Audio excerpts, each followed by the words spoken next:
Welcome to the Reconnection Club podcast, the show that helps parents heal troubled relationships with their adult sons and daughters. I'm your host, psychotherapist Tina Gilbertson. Each week, I'll offer you compassion, clarity, and personal development tips designed to help you reconnect, not only with your child, but with yourself. Now let's get started. When I was in graduate school, I heard the story of a young therapist in her very first job. She got a position in a state mental health facility on a ward that housed patients with severe and persistent mental illness, and one of the patients she was assigned to was there because he was completely delusional. He thought he was some famous figure. I can't remember who. Let's just say he thought that he was Napoleon. And this delusion was intractable. He would attend group therapy, and the other patients would tease him and try to trip him up and get him to admit that he wasn't really Napoleon because of this, this, and this, but no one could get through to him.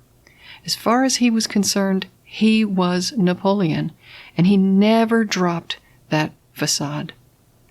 He was considered a pretty hopeless case. But this young therapist in her first job decided to befriend him because she figured he was probably lonely.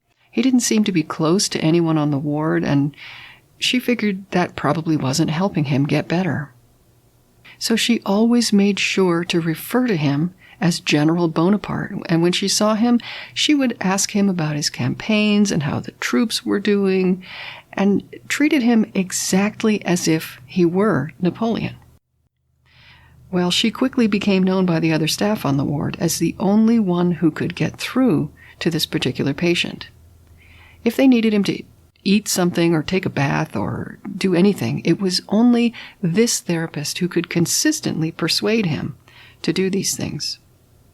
She would speak to him in exactly the way you might speak to a powerful general.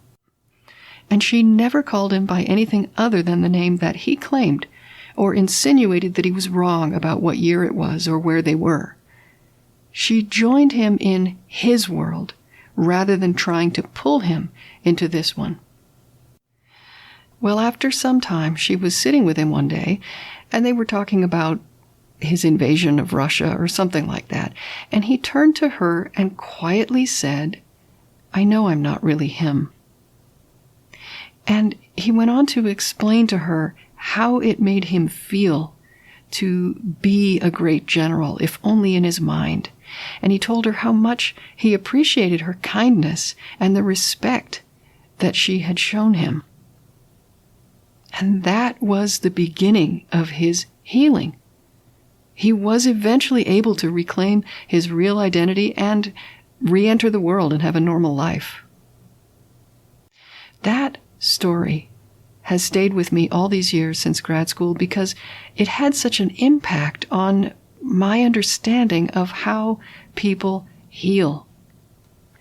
That patient was able to let go of a comforting delusion only because this one young therapist chose not to try to rip his delusions away from him, but rather to enter into them with him so that he wasn't alone.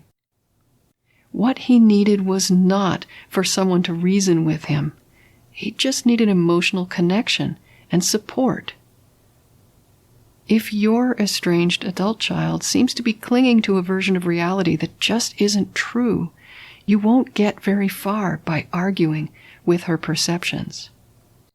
Her apparent delusions are probably not of the same kind as the patient in the story, but you still might be afraid to play into them, thinking that you might make her delusional thinking worse. But showing respect for your child's thoughts, feelings, and beliefs, whatever they may be, will not do damage. Just as the compassionate acceptance of the young therapist in the story helped the patient accept his own delusions as delusions, your compassionate acceptance of your child's perceptions will make sure that if he is in fact delusional, he has the emotional connection and support to find his way safely back to reality. So please don't be afraid that by not jumping on what looks like delusional thinking and trying to fix it, you're somehow going to make things worse for your child psychologically. Treating people as if they make sense is never harmful to their mental or emotional health. Until next time, remember that you are a loving, lovable, and still growing human being. So please take good care of yourself. Bye for now.